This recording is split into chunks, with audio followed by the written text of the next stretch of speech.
At 6:30, I'd like to call to order the Planning Commission meeting for April 21st, 2025.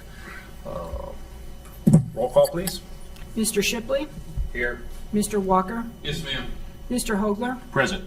Mr. Cohen? Mr. Shebeck? Present.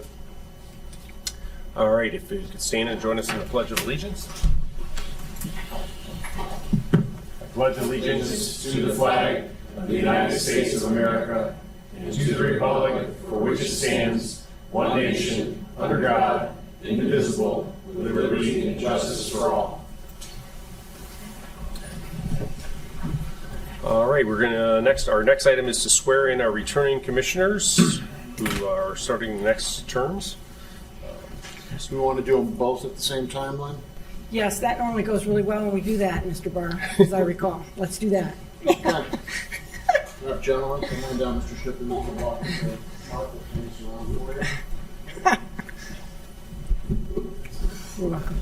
Really just to state your name. If you would please raise your right hand, gentlemen, you're both returning commissioners, and we'll welcome you back, and we appreciate your time and service here.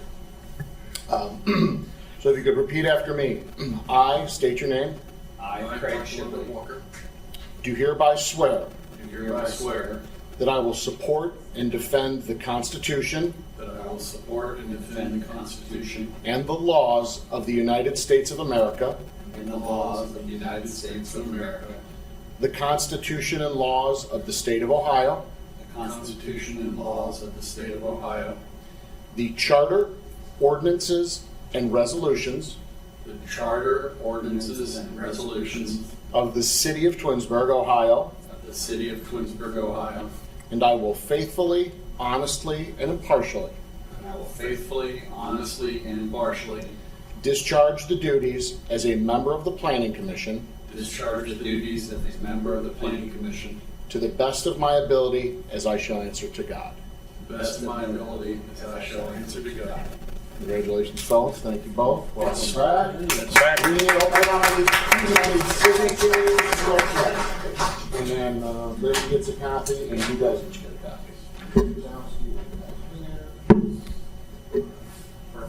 Thank you both, fellas. For the benefit of our audience that we usually don't have at these meetings, Planning Commission terms are 3 years, and Mr. Shipley and Mr. Walker have just been reappointed to serve another 3-year term.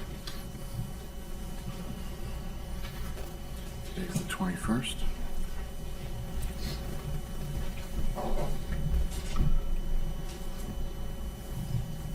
Thanks, man. The next item on our agenda is election of chairman and vice chairman for 2025. And with the absence of Mr. Cohen, I suggest that we maybe move this to our next meeting so that we have all 5 members present. We can commence with that. I'll second that. All right, very good. All right, next item is we're going to move into our work session. We have a concept site plan presentation, the Tiger Legacy Project for the Twinsburg City Schools. They're going to make a presentation tonight, and then afterwards we'll have opportunity for public participation. Please understand that this is solely about the proposed site plan. This is a preliminary review. They are coming to us as a courtesy to get feedback from the Planning Commission on their project. There's no vote tonight. There's no action by us. This is just merely an advisory type of action, and we appreciate that they came in advance. We've done this several times with other projects that have been impactful to the city. It works out well for both parties because it avoids a lot of issues later down the road. So they can kind of tell us what they think they want to do, and we can give them feedback on how it impacts the planning and zoning code. So with that, I'll turn it over to Catherine Powers, the superintendent for the Twinsburg City Schools. Thank you, Mr. Shebeck. Good evening, Planning Commissioners. I appreciate the opportunity to be here tonight. Just want to introduce the members of my committee who are here to present. This is my business manager, Matt Strickland, who has been with our district for a little over 2 years now, and our architect is here tonight, Rob Latchford from Cartier & Clark Lesko. Those of you who've been around here for a while know that we've had a long-standing relationship with Lesko. And Lesko was purchased by Cartier & Clark, and now it's a bigger organization. We're glad for the resources. Also joining us tonight are a number of our Board of Education members, Mrs. Tina Davis, Board Vice President, and Mrs. Maria Hamilton, one of our board members. We appreciate them being here tonight as well. And then two of our community partners are here this evening, Mr. Chuckmore Hans and his son, Anoop Hans, and they will be speaking at the end of our presentation this evening, as they have a large part in this project as well. So for those of you who are not familiar, maybe you are, the Tiger Legacy Project is not a new concept here in the school district. We have been working at this construction proposal since the 2015-16 school year. At that point, we knew we had to do something with the facilities as they continue to age, much like our homes age. And it has evolved over the years that we've been working on this project, as many things do.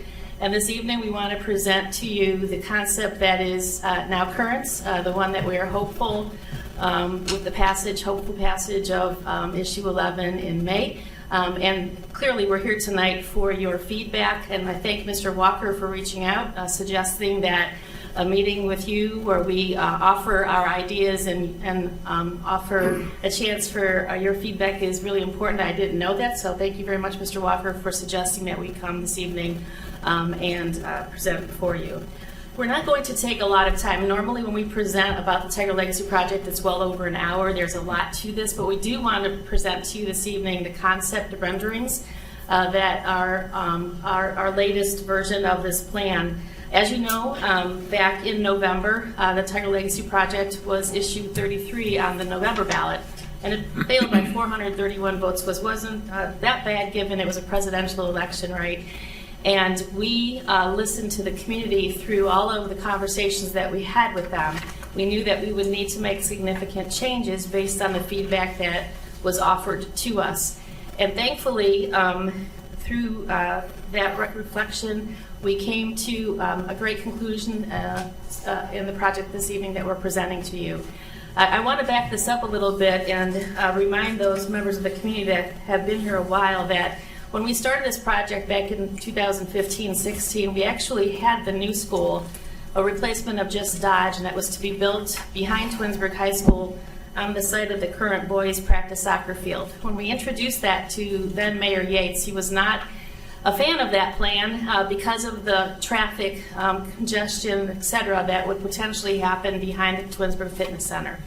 And so he introduced at that time a land swap idea to us, and we started to contemplate what that potentially could be. At that point, it was the property at the corner of 91 and Glenwood. At that point, I don't believe the roundabouts were quite constructed, so it was a different look to that corner.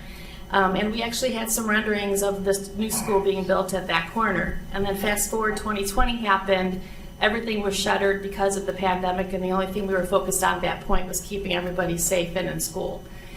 So we got back to the drawing board, and through this latest rendition, after the election failed issue 33, we resurrected the idea of the land swap, and Matt and I visited with Mayor Scafidi, who was unaware of the land swap agreement or the thought at that point. And what we learned is the roundabout at that corner would be prohibiting a project of this magnitude to be built at that corner of 91 and Glenwood. I asked Mayor Scafidi if there may be another parcel of land that the city of Twinsburg has that we can consider for this project, and this is how this land swap agreement was born. And so this particular plot of land is located between Ravenna Road and Chamberlain, and it once was the property that was owned by the Twinsburg Board of Education years ago. And through the construction of Twinsburg High School, there was a similar swap, and that piece of land became the property of the city of Twinsburg, and we have beautiful Twinsburg High School as the result of that.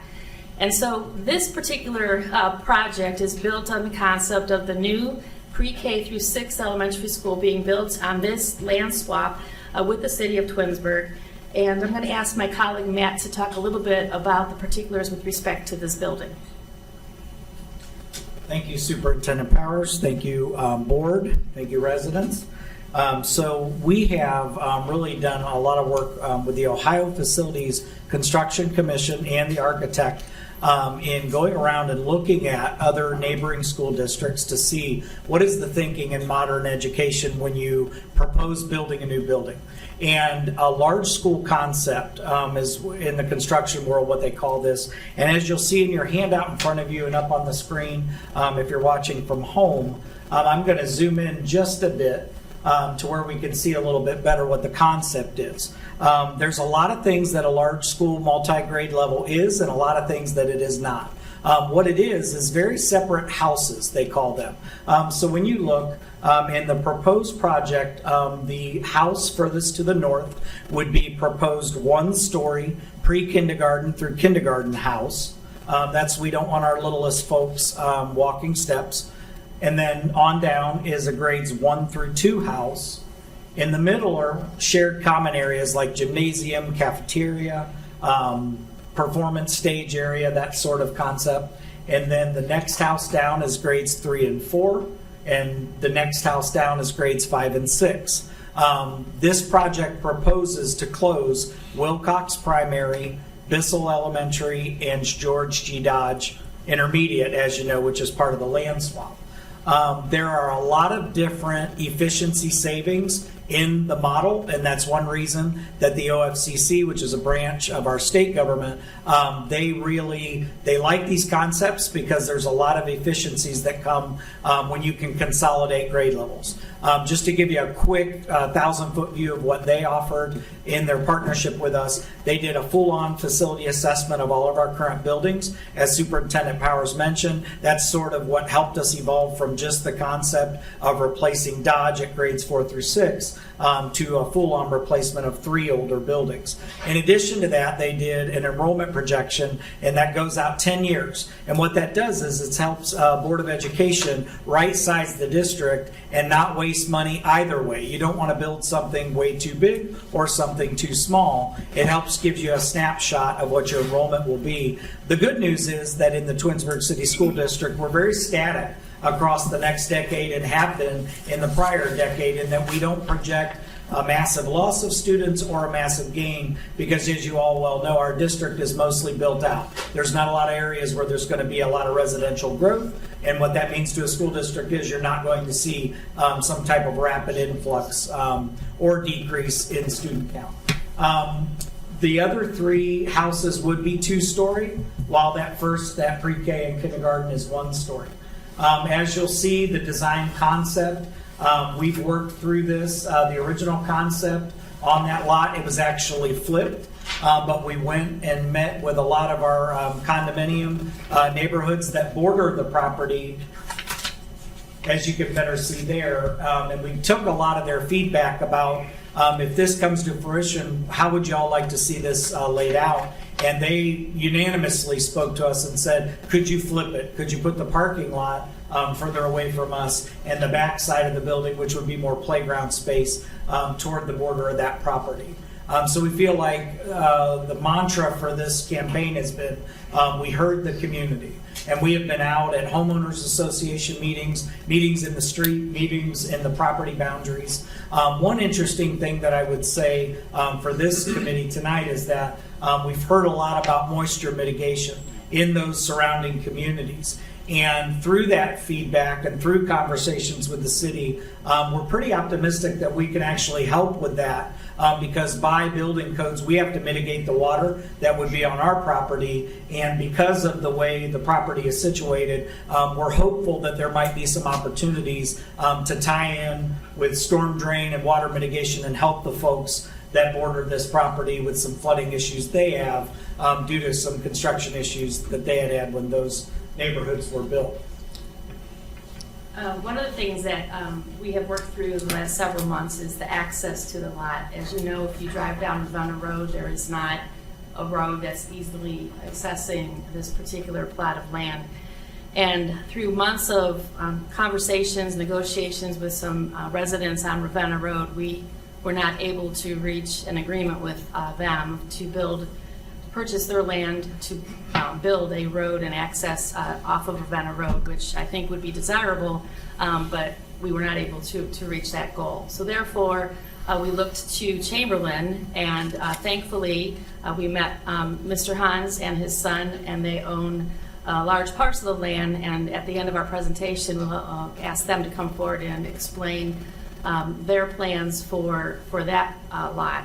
But thanks to that partnership, we are able to now build an access drive from Chamberlain Road to the site of the new school, which I think is a wonderful partnership between the school district and a resident here who's been a long-standing resident in our community. Also, you will notice that the particular rendering has separation of traffic.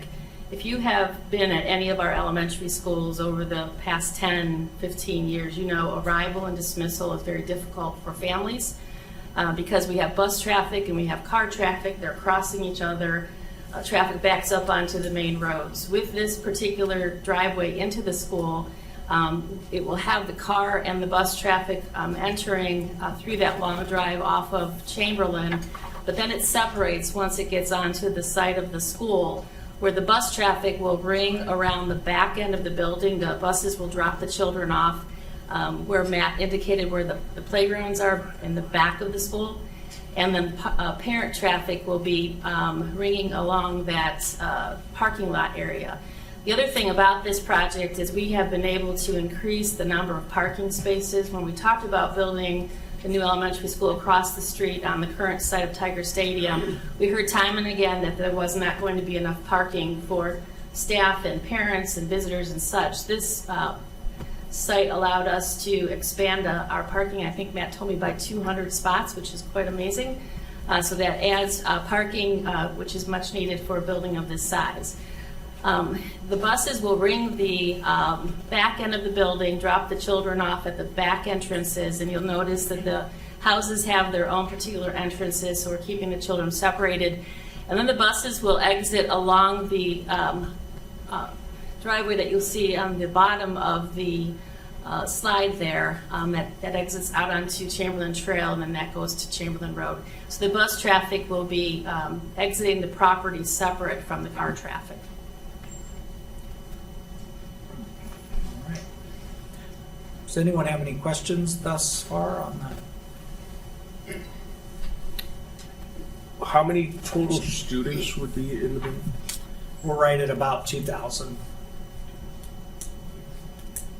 And staggered starting times, obviously. So right now we're working through a lot of different models with our bus routing software company.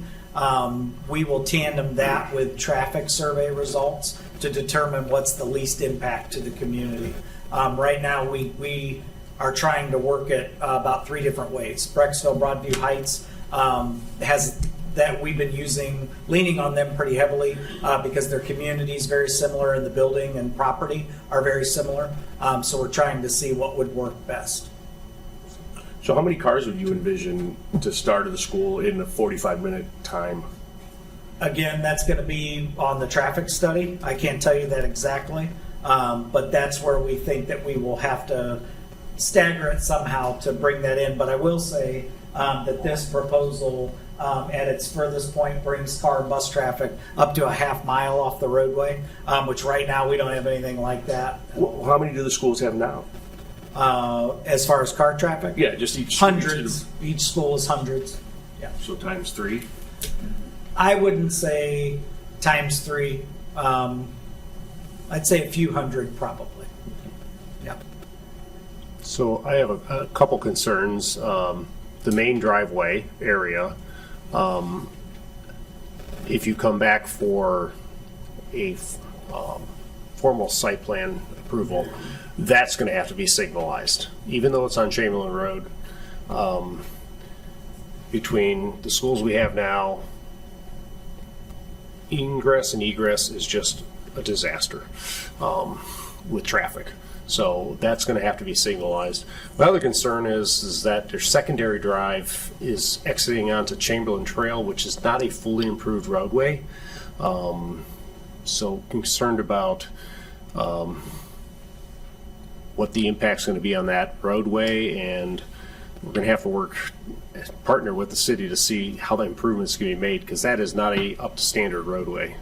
You don't even do bus traffic down there now. So, I mean, I understand the circulation model is probably good, but even then, coming out onto Chamberlain Road, that is not the most ideal intersection either. So you're possibly looking at 2 intersections that have to be signalized as well. Being that this is preliminary, I'm not sure what variances are going to need to be put in place. So it's not to scale, so we don't have the setbacks and stuff on whatnot on that, but Right, and the Public Facilities District is fairly use and site specific as opposed to having clear established setbacks. So setbacks will be more based on the topography, say surface water features, the amount of parking that's needed, and as you've already done your homework, and input from residents. But I will commend you on your collaboration with the residents and flipping the design to seat them as well. I think your biggest challenge here is going to be stormwater, because there's not any area for retention, so I don't know what the plan is. Do underground retention, above ground retention doesn't look like it's much of an option. And along that lines, environmentally, that main drive is actually in a riparian zone. So I'm not sure what issues that's what challenges that'll have as well. So just from my homework looking at it, that's all. Any other comments from the commissioners? I have sort of a conceptual question about the efficiencies of a large building, and you talked a bit about looking towards Brexville Broadview Heights model and getting students bused. And so, I mean, all the buses can't come at the same time, so you've lost the efficiency of just picking up students based on their geographic, where they live. And so what is the basis for getting the kids bused and staggering them? Will it be from house to house, as you've called this school? Right, so currently, our current model includes transportation by building, right? So, Okay. Wilcox has its own schedule, Bissell, and so on. And to be honest with you, the district is driven, no pun intended, by the bus routes. It is what it is. It has been forever here. It would be our desire to diminish some of those routes so that we potentially may have only 2 entries and 2 dismissals. All this is under study with our routing software. It has to work, and if it is going to work, there is potential impact to RBC and Twinsburg High School's arrival and dismissal times. So this is something that you take very slowly and steadily with respect to, does this work? Because it means a potential impact to the entire school district if we're going to change the pickup and delivery time for any building. We actually just did this about 5 years ago at the beginning of this current strategic plan. When we took a look at that, there was a great interest in us starting the high school students at a later start time, because all the research indicated that adolescents do better with a later start time. And so when we did that, it impacted all the buildings down to Wilcox. So we don't take this task very lightly. This is a very significant task for the school district to look at. And so we're hopeful that we may be able to collapse one of those arrivals and dismissals through this, but it is taking us some time to take a look at whether or not we have the capacity based on the number of bus drivers we have, the number of vehicles we have, and what the impact is to the larger picture of the high school and the middle school as well. Thank you. Questions, but I think they have a couple more slides. Oh, okay. Yep. Okay, so in addition to the school, this is a bigger, broader picture, because when we were in discussions with Mayor Scafidi about the city's interest in the Dodge property as the swap for this parcel of land between Ravenna and Chamberlain, Mayor Scafidi indicated that he would like the entire campus of Dodge vacated. And so we have to move the varsity baseball field, we have to move the girls' practice soccer field someplace else. And so this project also includes the relocation of several fields, the renovation of others as well. So first piece is to move the 9th grade JV boys baseball field. It is currently located behind Twinsburg High School. So it will now find its home in front of R.B. Chamberlain Middle School, sort of across the street from the bus garage. And the reason we have to move that field is because we need to move the varsity baseball field someplace. So varsity baseball will find its new home, brand new home, behind Twinsburg High School. Matt, you want to go up one slide? There it is there. So that's the new baseball field. This particular project does not impact the boys' practice soccer field. It will remain where it is. Although in our meetings with the athletes at the high school, we've been told that the school district needs to do something about irrigation on that practice soccer field. So maybe with the relocation of the boys' varsity baseball field, we'll be able to maybe tackle that as well. So we will put the varsity field there. There's the JV 9th grade field in front of R.B. Chamberlain. Hoon softball field needs to be renovated. There's a thing called Title IX. So Title IX will tell us that whatever we do for the boys, we must do for the girls.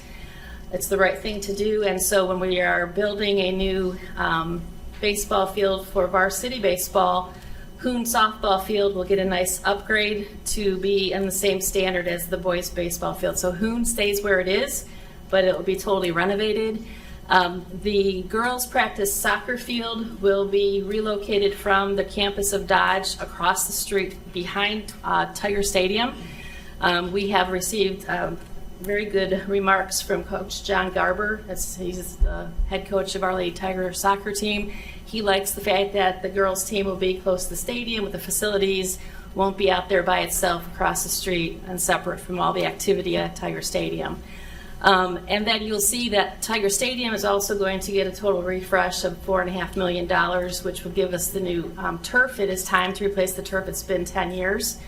The track has failed us both last spring and this spring. It is time, and Matt tells me that it's not just the surface, it's the asphalt under the surface, so that is going to be a major project. New locker room, new weight room, new concession stands, and things such as Wi-Fi. If you've been at our stadium on a Friday night and everybody's on their phones and such, the Wi-Fi at that place is horrible. We have to do something to upgrade the Wi-Fi. Coach Brian Fantone will tell you that there is not a power run underneath the turf, so they've got electrical cords running all over the place, which is a trip hazard for our athletes. So when we're taking up the turf, we want to make sure that the electricity is run the proper way for what we need in our stadium of today. And then the boys' practice football field will also get brushed up a little bit in the project. So most of our outdoor facilities will receive either renovation or relocation through the Tiger Legacy project. Any questions on the athletic components? Okay. All right, so one thing that we learned and heard loud and clear in the fall was that the community did not feel we had a concrete enough plan for what would become of Bissell and Wilcox. When you partner with the OFCC, there are several different reasons that when you replace a building, when you take it offline, that once the new building opens, the old building you're replacing has to be abated and demolished. It's part of their code. It's part of the co-funding. So this time around, we looked at a lot of different options, talked to our staff, talked to the community, students, and we want to propose tonight a plan for Samuel Bissell and for Wilcox property. So Samuel Bissell in this project would become a nature park, a learning pavilion for students, for the community.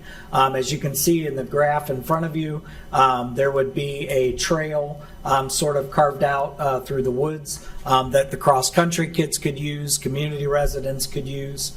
And then there's a lot of ideas there, and there are a lot of big ideas, but what we're excited about is we have some pretty special staff at our schools that do this sort of thing with grant writing, and we can get a lot of grant funding to make a lot of this a reality. In addition to one feature that we're excited about is in the current site where we propose to build the new school, a lot of wildlife, a lot of native plant species can be repurposed here. When you think about a learning pavilion or any type of amphitheater, when you see those words, we're talking about being able to repurpose wood from the site. So we felt like that was a pretty neat opportunity to try to give a nod to the nature components of it.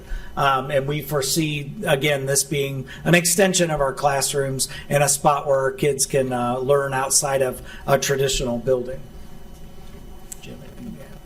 Okay. And then for Wilcox, another very cool opportunity, a cool partnership opportunity. And I might add that both of these are grant funded, almost entirely grant funded. So they're not budget driven by the project, not costing people money. Unique organization that partners with communities and school districts for fitness courts. Nearby Beechwood has one of these, and it's just exactly what you see. The folks that are doing a class out there, that's a pervious material, a lot like a track surface. You could do classes, wellness classes, yoga. You can see all the applications there. The other side is parkour equipment. It is gauged for ages 14 and up, so it would be middle school, high school age students for us. And then we've had a lot of conversation with the recreation department with the city of Twinsburg about what that might look like for the community, particularly senior citizens. Could definitely see a lot of use out of a facility like this.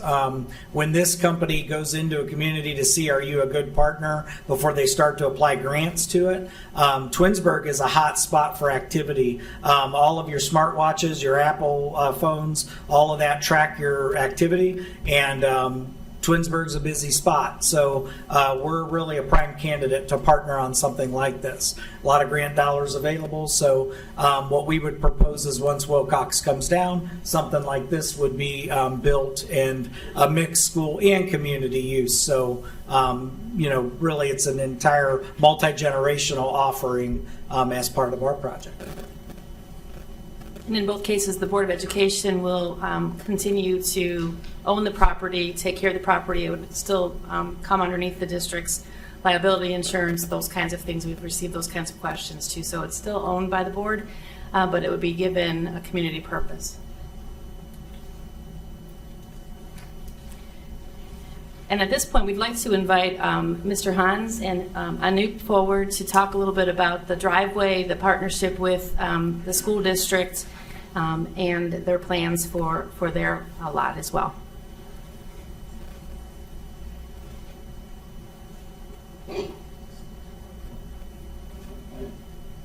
Good evening, Council, and thank you guys for the time today. So we are the owners of a lot on the east side of Chamberlain Road, which is directly bordering the proposed school site.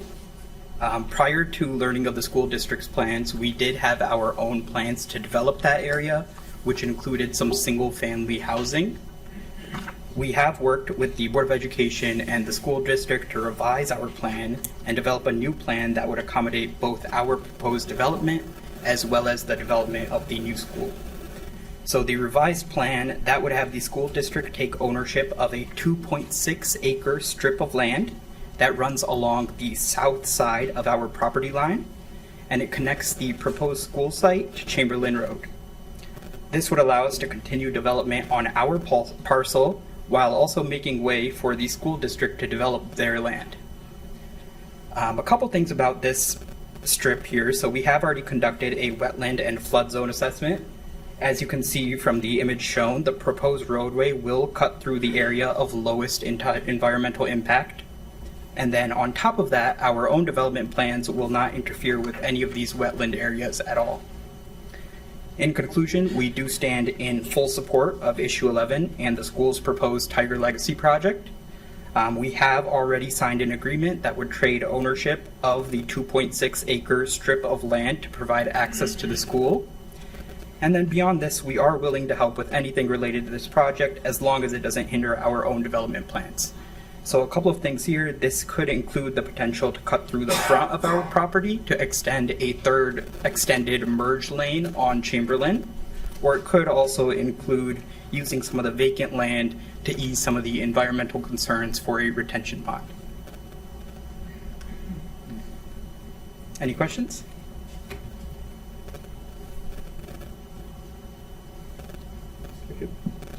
Everybody good? Is it clear where this is in relation to the school building site?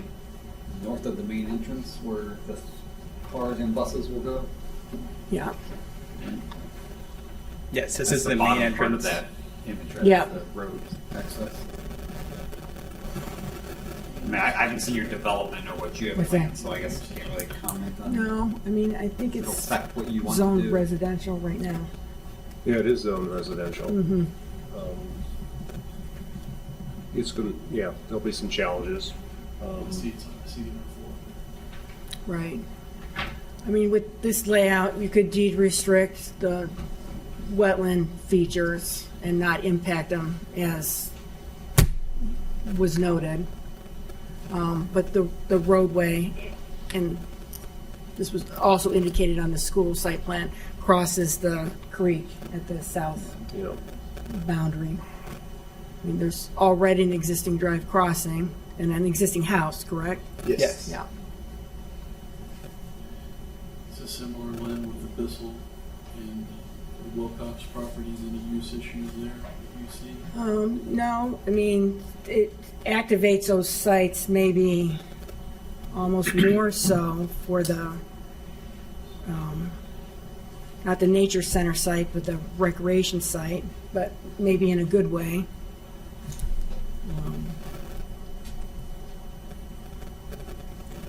yeah, the only comment I have on the repurposing of the Wilcox and the Bissell properties is I noticed on the presentation for the Bissell property, it mentioned porta potty.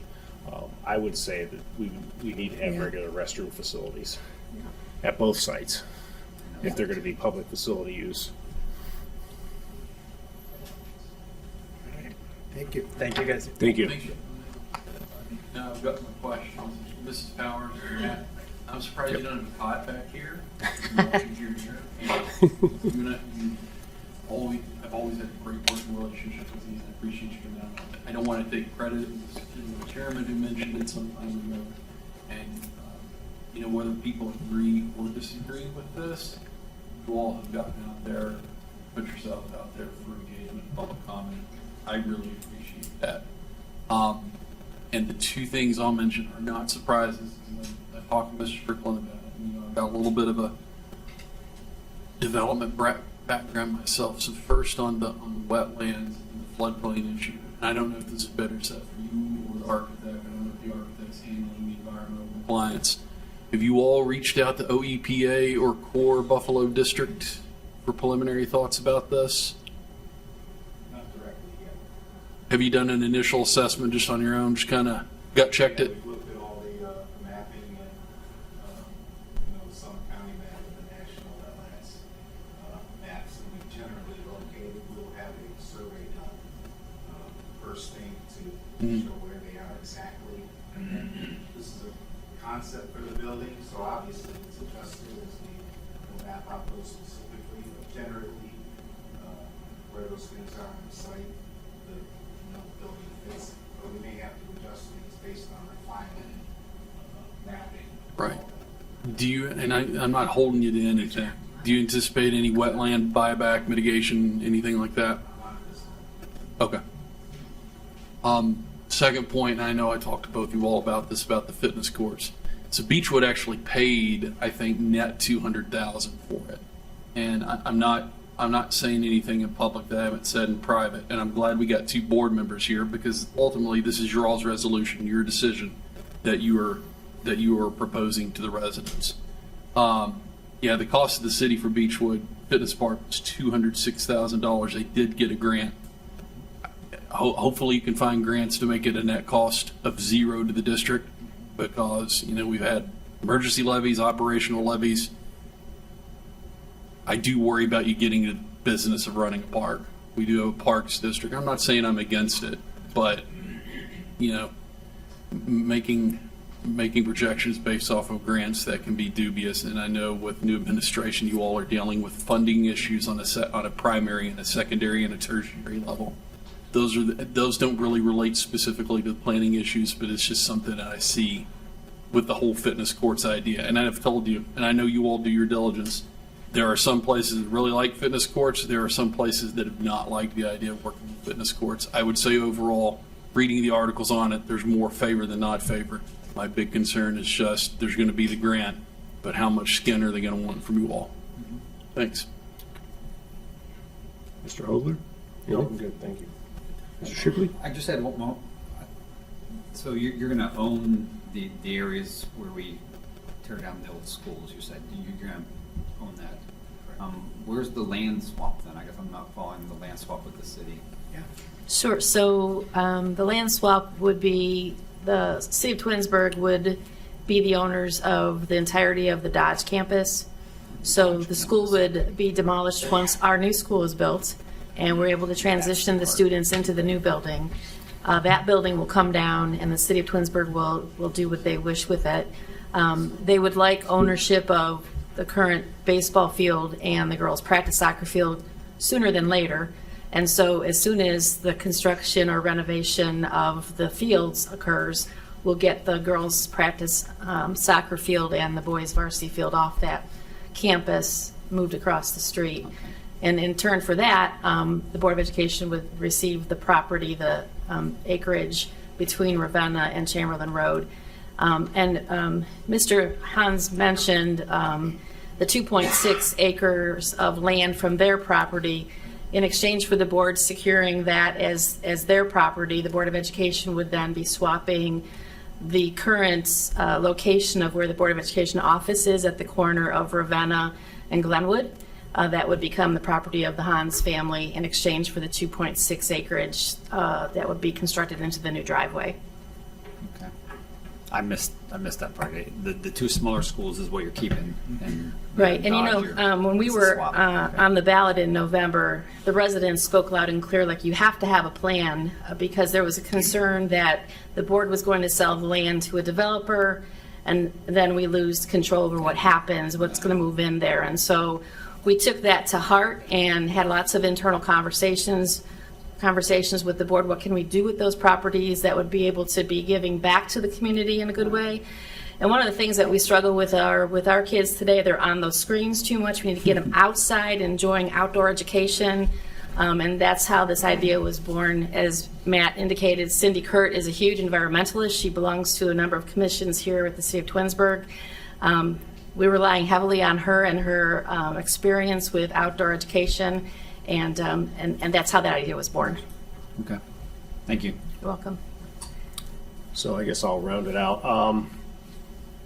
So I touched on a couple things earlier. The addition of residential lots on that main drive with the school traffic, I think is going to make signalization a priority, and plus I think you're going to have turning lanes. That's going to have to be a totally improved intersection. There's going to be a lot of traffic. Plus, when you throw in the extracurriculars that go on at the school in the evenings, conferences, open houses, holiday parties, you're going to, although it's not a main thoroughfare, Chamberlain Road still does see a decent amount of traffic. So I think that's going to definitely have to be something that's going to be considered as intersection improvements and upgrades. And I always come back to my predecessors on the Planning Commission years and years before me, who approved the Darrow Road Plaza with no turning lanes. Just unbelievable. Yes, I would anticipate the Planning Commission hiring a traffic consultant to analyze the traffic consultant's study provided by the schools. So, Study. yeah, I think we're going to have a third party just to kind of sanitize everything. The site has a lot of challenges, I think, but I think your biggest challenge is going to be wetlands and stormwater. You got a lot of impervious surface there that needs to be treated. And just an aside, because I was around for all the land swaps since I've been here forever. Yes, that was original Board of Education property. The city owned the property over here, and Jim Karabeck, former mayor, organize that land swap. And his legacy to the city is preservation of green space. And he was a very humble man, but we can thank him for the 900 acres on Liberty Road and Liberty Park, because that was going to be developments, and you'd be building more school buildings if it wasn't for that. So his intention was, this site has challenges, and he thought it was a perfect opportunity to preserve the green space. But if it can lend itself to the other two park areas being born, but as my colleague Mr. Walker said, I think you don't want to be in the park business, but that's very challenging. And I thank him for extending the invitation for you folks to come out and get some feedback from us. I was expecting more back in my day, but you really secured from that. I'm impressed. I'm trying to live in the moment. I will note though, because I know we have public participation coming up. So we Yes. do have some Lake Plata residents here, and I don't know if they have questions. I don't know if you mind if public asks questions about the project during public participation. We could do a two-way forum. I mean, but I want it to be totally focused on the planning and zoning. Not the function, not the reasons, not the purpose. Mm-hmm. This is obviously, you want to build something on this property. So it doesn't matter what it is. It's about building on this property and how it impacts the areas around it. It's not about the function or the purpose. So I want to make that clear to the public. That's going to be focus of the participation, is just how it impacts our planning and zoning regulations and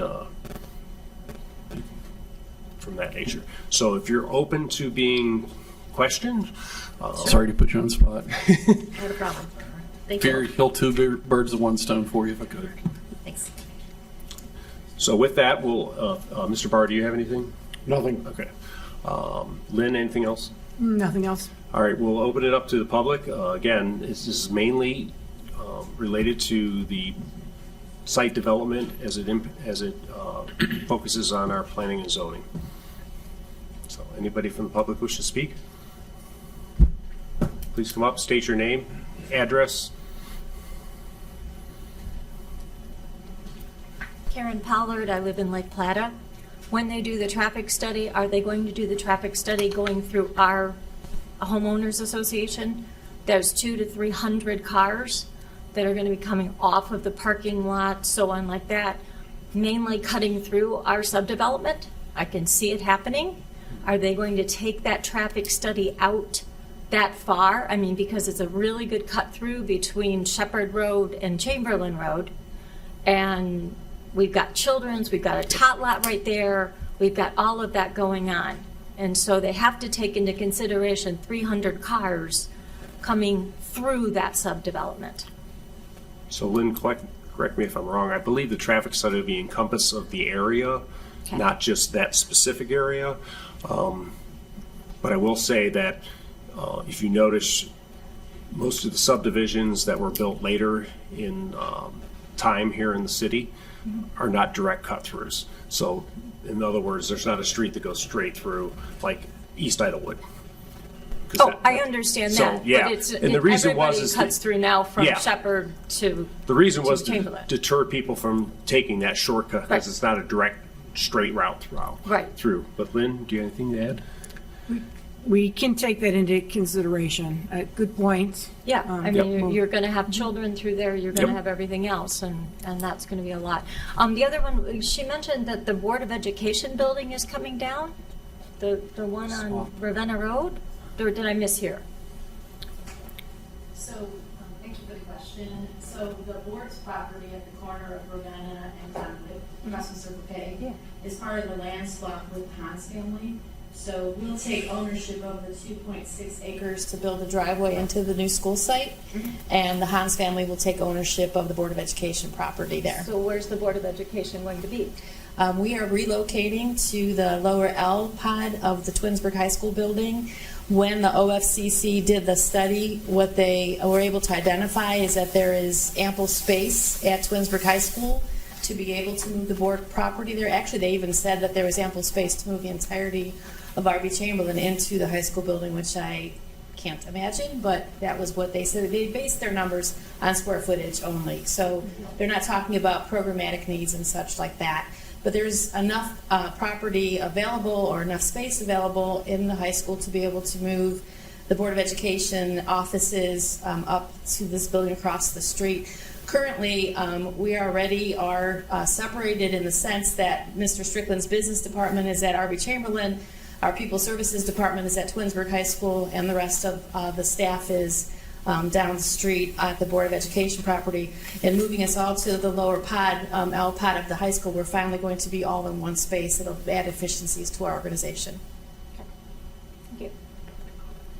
And thank you, ma'am. I live right by that tot lot.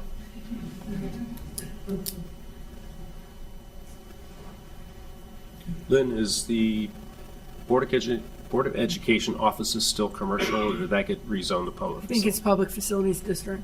So that is still public facilities, so even with that land swap, there would be a need to go to the ballot to change the zoning on it.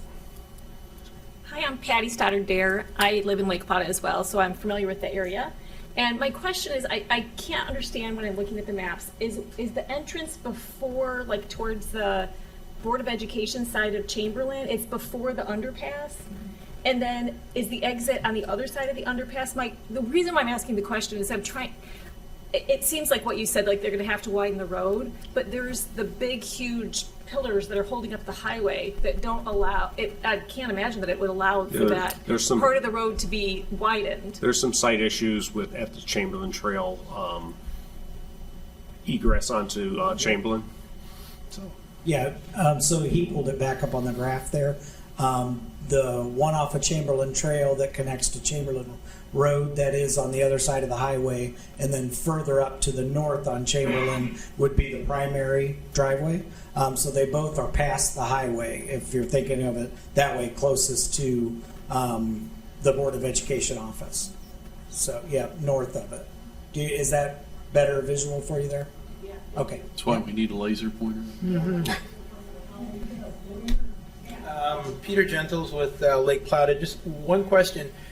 With the school going in, are you going to put in full sidewalks all along Chamberlain? I'm assuming you want to have non-motorized access to the school beyond just car traffic. I mean, with all the kids, bikes, being able to walk to the facility, because right now there's no sidewalk access on Chamberlain. So I can tell you my quest, since I've been on planning commission, any lots that are improved, any lots that are redeveloped, get sidewalks. So the access area on the main drive would require sidewalks. The roadway going into the school would require sidewalks. And I've been criticized in the past by other applicants, but, well, there's no other sidewalks in the area. I said, well, if we don't start now, we never get them. So, and then it comes back to the city to put those in. So we require any new development areas, any property that's being redeveloped to have sidewalks. That's the daycare on 91 across from CVS has sidewalks, and they argued, well, there's no sidewalks there. Yeah, but you're going to put them in because we have to start someplace. Because how would you put in sidewalks where, as she mentioned, the pillars holding up for the freeway? I mean, obviously, you'd have to go around them. I mean, well, that's going to be in addition to this project, because they have to work with ODOT, but we can work on getting grant funding to extend sidewalks down Chamberlain Road. Okay. And I think we probably stand a pretty good chance if the school went in there to get some grant money to continue sidewalks. But the site development areas, I, for one, and I can't speak for my colleagues, will be pushing for sidewalks on any site development. I mean, they'd probably need to be between, I think, piers and the abutments. Yeah.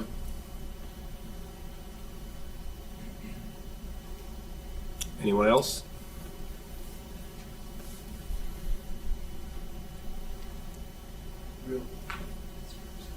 Bob Shedley, Stone Creek Lane. Real quick question for Max Strickland. Reversing the rendering, you said reversing it was unanimous by the condo associations. That's not true. Why did you say it? I'm on Stone Creek Lane. We are opposed to this development.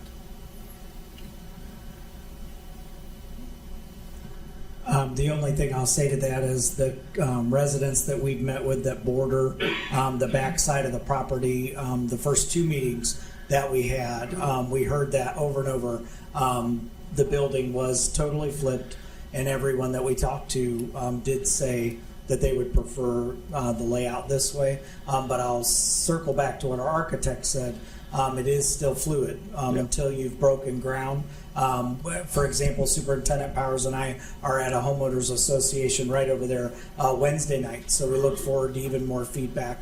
I think the only thing I'd leave on that is that we very much have tried to engage the community and be responsive, even at these early stages in the project. So understand this is a preliminary plan that they are presenting, and I can tell you through my experience, and I'm sure Mr. Strickland and the architect will agree to that, once you start doing more in-depth work with the site as far as soil samples and as Mr. Walker mentioned, the Corps is definitely going to be involved with this for sure, and they're going to dictate what can and can't be disturbed. It will tweak a little bit. Things will get moved. We will be very diligent on photometrics as far as intrusions into the neighboring properties.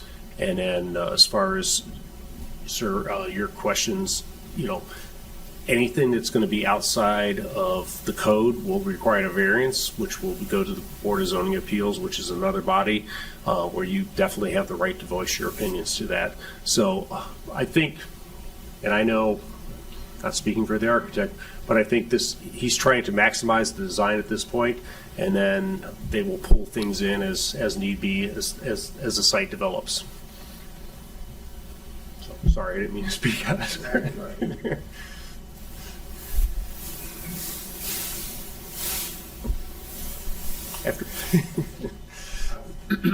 Steve Senzak, I'm in Twinsburg Township.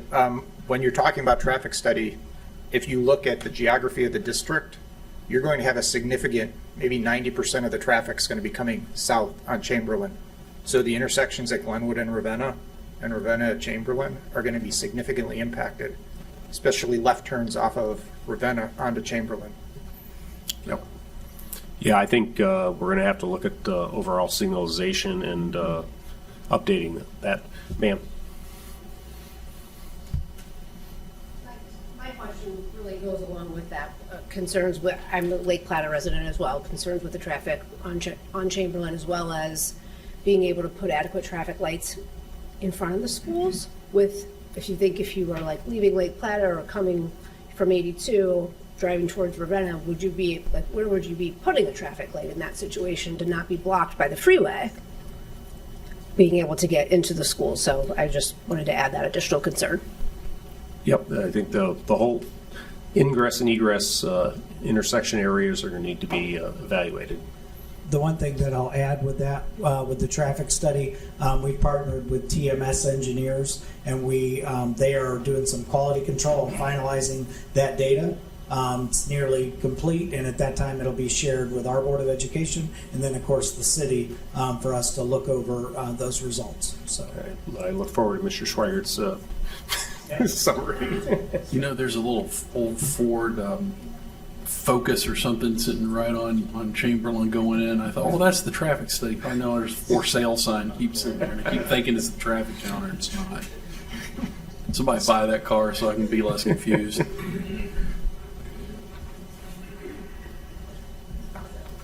Members of the board, Councilman Barr, school board.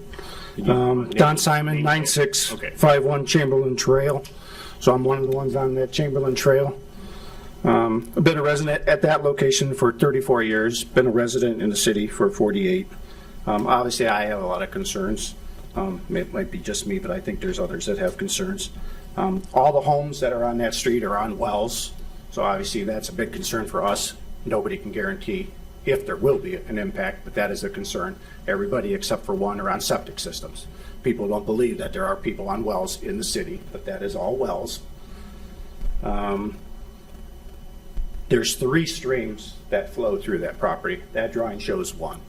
I've been there for a long time. They'll do their surveys and they'll show it, but they're not showing on that. There's 3. A lot of water.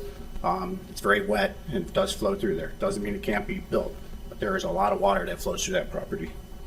One of the big concerns is we're talking 3 schools, so obviously that's going to be a lot of traffic. I live with the freeway in front of me. I knew that when I moved there, that the freeway was there. I have the noise. The noise is probably worse now because of that wall. So now the impact of 3 schools of busing car traffic is going to be a big hinder. So it's a concern. School values are always good for homes with the grading of schools, but not for traffic. If you read up, the traffic could impact my home value. So that's a big concern. The road, the city knows about the road. I've been there for 34 years. It's at times, it's 16 to 17 foot wide. The garbage truck backs down that street. So if we try to put buses on it, I don't know what's going to have to be done, but we know it's not the city specs. And the city's aware of that. That road was put in, all those lots went right through the freeway. And then when the freeway came in, it cut off the access, and that's why they built those roads. So yeah, they're not to city specs. And then just with the water that flows through it. It shows on the Summit County GIS, the environmental viewer, and you have an ordinance for riparians and wetlands.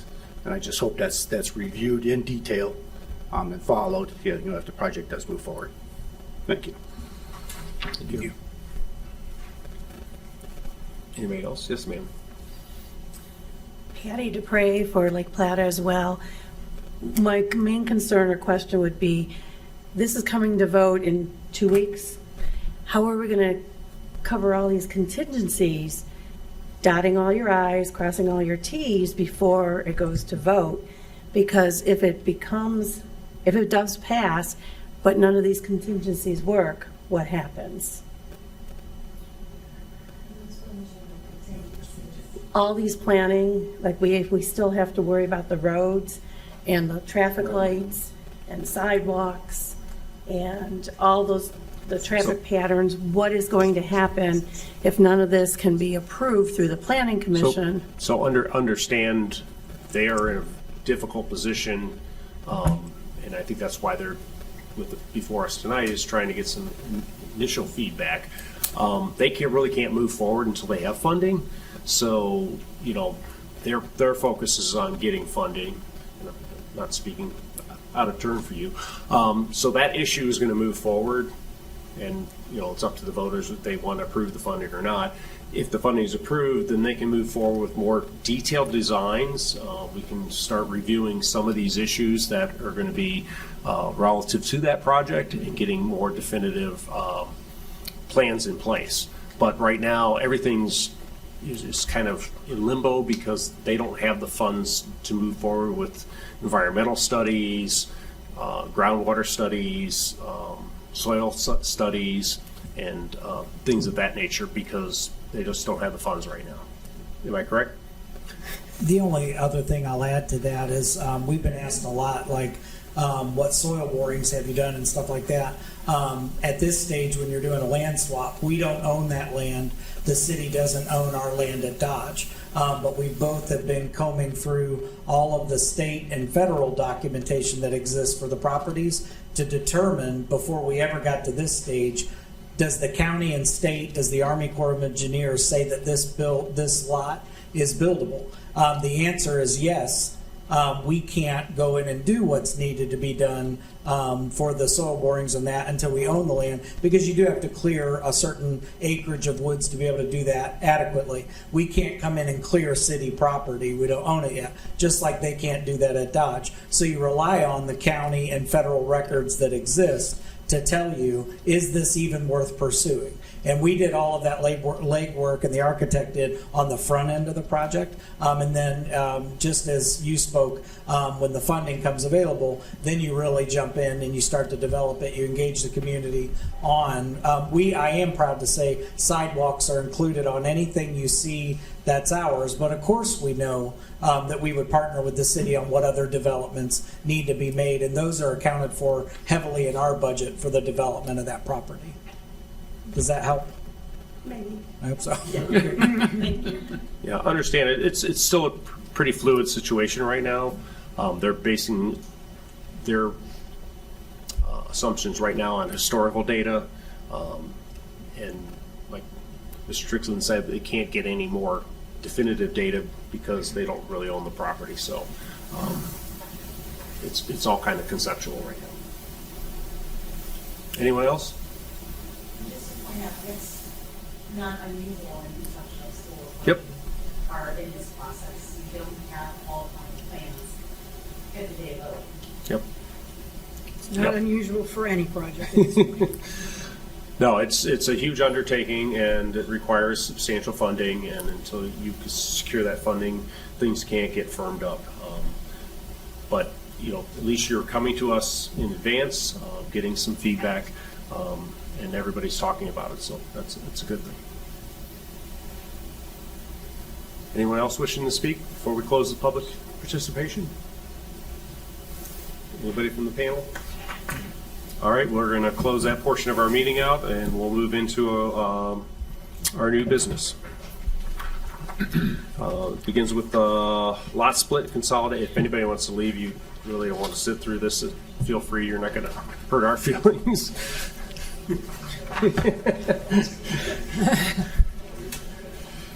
Thanks, everybody, for coming. Thank you for coming out. Thank you all.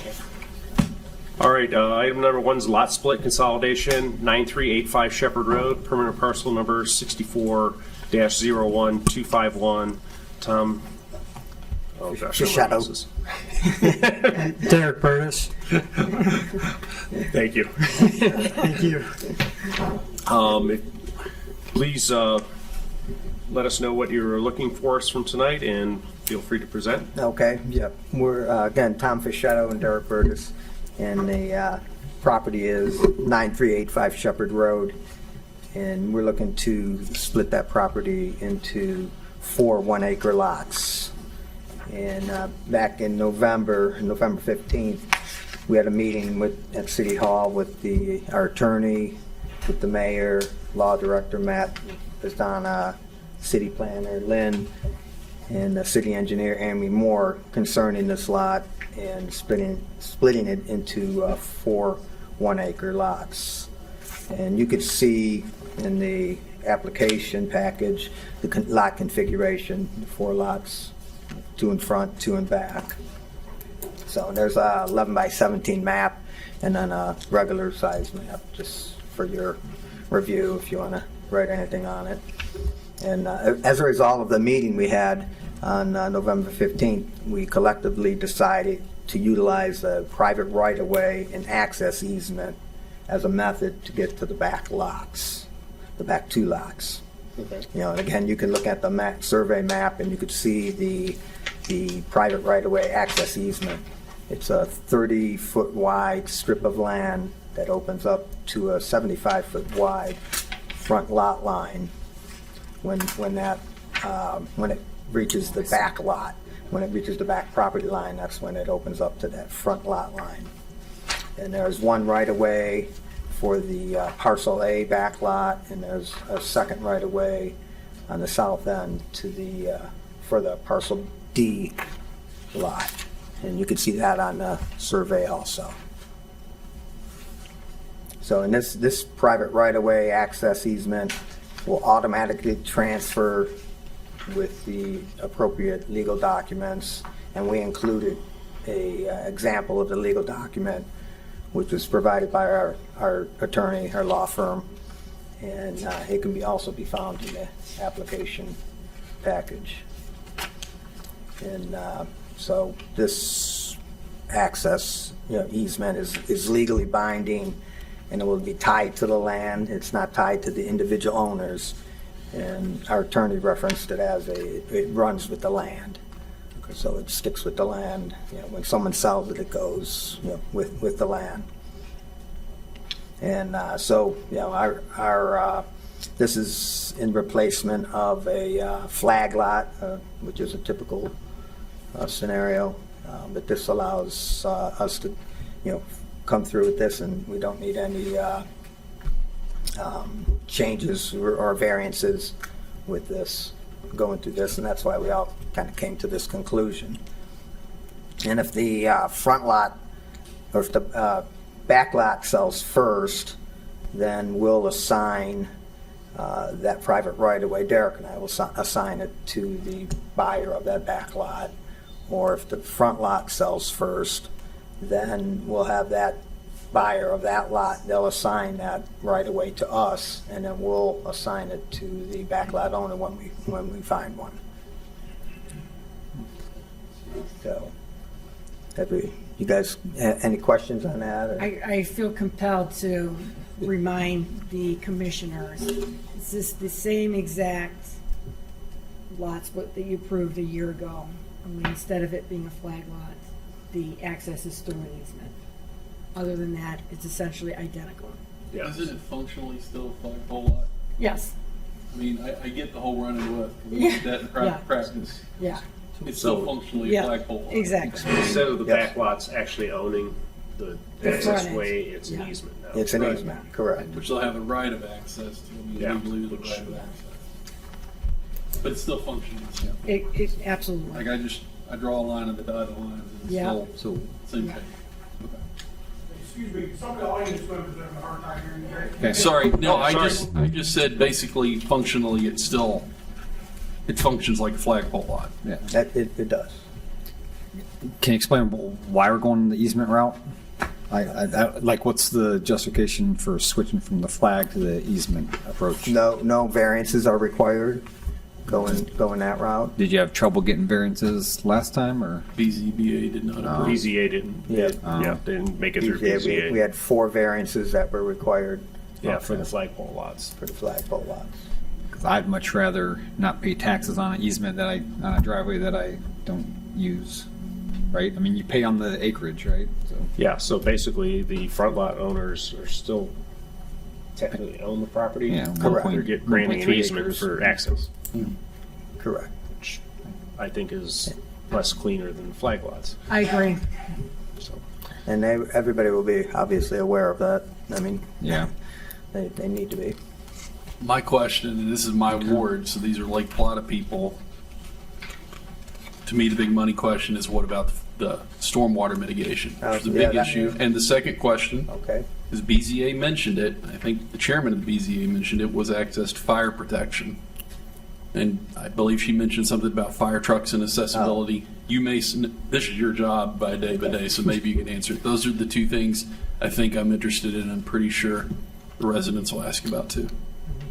yeah, a standard driveway is not going to support the weight of the truck. It will get back there. I mean, if it's a fully improved driveway, which I'm sure we're going to require to be concrete or asphalt pavement, so it can't be gravel. But it probably will be damaged in the course of it. So then there's a whole bunch of issues go with that. So, yeah, to me, it's just the same thing, just in a different package, and I won't support it. So, but my colleagues, anybody else? Just the stormwater question. Okay. Regarding the stormwater management, we met with our professional engineer, Mr. James Titmus, and submitted a stormwater management plan. It was reviewed by city engineers Amy and Patrick, who provided feedback on how to improve it. So our professional engineer was compelled to meet with them in person, where they configured a stormwater management plan that was acceptable with the city. And so we provided a detailed stormwater management plan if you guys would like to review it further. So, yeah, a lot of effort has been put into considering what options would be available for managing stormwater at this location. And materials have been submitted and approved by the city engineer. It's more or less some hypothetical ways of managing stormwater, but Ohio Revised Code requires us to approve a minor lot split such as this. It's on an existing roadway. It meets our code standards. It's in compliance in every way. It can access sanitary sewer and other utilities. The review of stormwater management will come once a building permit is sought. We cannot, per Ohio Revised Code, deny the lot split Right. on the grounds of the storm water management plan at this point. They've done their due diligence. It's been approved by the engineer. And if you would choose to not approve this, you would have to have grounds other than the stormwater management. Right. And I know that was a discussion we had when we voted this last year. My last question is, have you talked to the neighbors about this? Have Oh, you talked that's to the one Lake thing Brother that I residents? didn't mention. I'm sorry to No, it's okay, interrupt. Lynn. The applicant had suggested in the meeting with the law director and the mayor that they would install a storm basin at the rear of the 4 acres. However, engineering division said, nope, we don't want it, we don't need it, it's not going to do anything to resolve the current issues. That's not where the water is coming from. So, clearly, as Ms. Muter has mentioned, yes, you can, meets the code and everything. I'm just cautionary, be careful what you wish for, because you might sell the back lot and you might not sell the front lot because somebody doesn't want to pay taxes on somebody else's driveway and deal with the traffic and stuff, so. That's my understood. And, you know, you guys had came to us before for some preliminary input, and you could do 3 lots with no issues whatsoever, so. You're rolling the dice, I guess. Anything else? All right. No, sir. All right, we'll get back to you in the regular meeting. Thank you. Item number 2, lot split consolidation, 3231 Simichek Drive. Brian Simichek. By the sounds of it, this should be a pretty easy one. Basically, I'm taking 2 acres, combining them back together, resplitting them out to 1 acre and 1 acre off of Simichek Drive off of Liberty.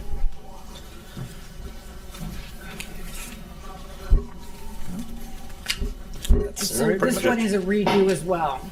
Yeah. So some of you were commissioners at the time that this was split previously with the barn on the vacant lot. Yep. And this reverses that and puts that accessory structure on the lot with the house. With the house. Just undoing what we did. Exactly. All right. All right, any questions from anybody? No, sir. All right, we'll get back to you in a regular meeting.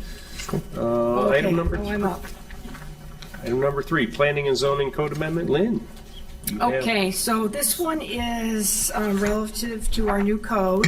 Language was included to cause an attached garage be set back not less than 3 feet from the nearest front building wall of the principal building.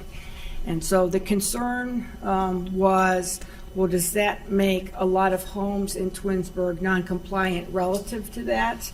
So part of this requested action is to clarify beyond a reasonable doubt that a dwelling built prior to 2025 shall not be considered a non-conforming building solely for a failure to comply with the provisions of that setback. But in looking upon it, it also seemed prudent to maybe create a little bit more flexibility with that requirement. And the suggested language is an attached front-loading garage shall be flush with or set back from the principal building front wall. That allows for a side-loading garage to be placed in front of the principal elevation, but creates a flush front-loading garage configuration or setback. We're essentially built out in Twinsburg in terms of single-family homes. This isn't earth-shattering in terms of a design requirement, but we do have some properties in town that would maybe lend themselves to some cluster homes or townhomes where side lots are shorter, maybe front setbacks are shorter. And I'm thinking specifically of, we have a rezoning request on the ballot for May at on East Aurora Road in Chamberlain. Yep. That one would like to go to cluster homes. I think in terms of housing products where each home has the garage really as a prominent feature, we'd like to not see that. And this proposal, I think, supports ARB in terms of reviewing those types of designs. So theoretically, if they still want that recessed entranceway, all they do is bump out the front wall to match the garage. Exactly. Just create an element Exactly. there. Okay. This, I think, got added to the code at the very last minute when we shifted from the project manager that we had been working with throughout the year. And the principal, Sean Suter, came on board at the end of our project. For some reason, he added that. I'm just thinking that it was a pet peeve. Everybody has their thing, and that was added. And I don't think it's bad, but it is pretty inflexible and maybe not necessary in our community. So this ratchets it down just a hair and also clarifies that we're not creating nonconformities with existing homes. Anybody have any questions? Ms. Mueller, if I may, just a quick question. I do appreciate the intent of the legislation, especially the non-conforming use issue. A question I have, and unfortunately our resident architect, Mr. Cohen, is absent this evening. There are a lot of modern floor plans, as somebody who's in a lot of new homes as part of my profession, that incorporate bonus room space or additional space above a garage. So in that case, were we to take like a gable end, bring a deeper garage out and have finished space above, is that then a non-conforming use if there's like dwelling space above the garage as opposed to it just being unfinished space? Because I mean, theoretically, one could argue that that's living space. Right. It just, the way it's written as the revision just says an attached front-loading garage. It doesn't really clarify in terms of usable space above the garage. Fair enough, just a question. Again, Right. Mr. Cohen, I mean- I think it'd be okay because unless they're going to overhang that living space from the front wall of the garage, which typically I don't think they would do. Well, I think this question is that living space isn't probably considered a principal building front wall. So you probably have to keep that garage even with the rest of the house. Sure. That's what I would interpret yeah, and it. I think I was just asking more from a devil's advocate Yeah. standpoint Right. of, so let's say, Someone could for argue that that's example, a front wall. And this is purely hypothetical, I'm not moving, but I want to build a house and I want a 32-foot deep attached garage so I can park my ski boat back there. Is the workaround, well, I'll just finish the upstairs and put a home theater in. Yeah. Or a Right. pool table and a man Right. cave. Right. And again, I'm not an architect and this isn't ARB. I don't know, I just thought it was worthy of mentioning. It's the definition of the principal building front wall, I think. Right. So it's above my pay grade, Mr. Chairman. So Same here. I'll defer to the Same here. engineers and I'm the not an architects on architect. that. Where's Mark when you need him? I'd probably say no. Probably it's not a principal front building wall myself, Just but something for discussion or consideration. it's a good discussion. Well, what I would like us to do this evening is, if we want to continue a conversation about that, if we could recommend adoption of the non-conforming Yeah, clarification here and move that onto council, that'd be great. Oh, absolutely, yeah. I wasn't trying to hold up No, the legislative process.